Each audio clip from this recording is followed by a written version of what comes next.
जा सकता, वो तीनों ही अनिवार्य है। मास्क का प्रयोग सदैव करें।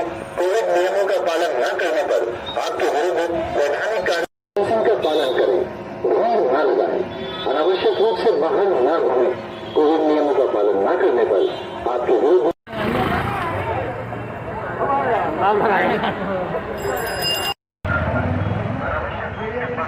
ये 2-3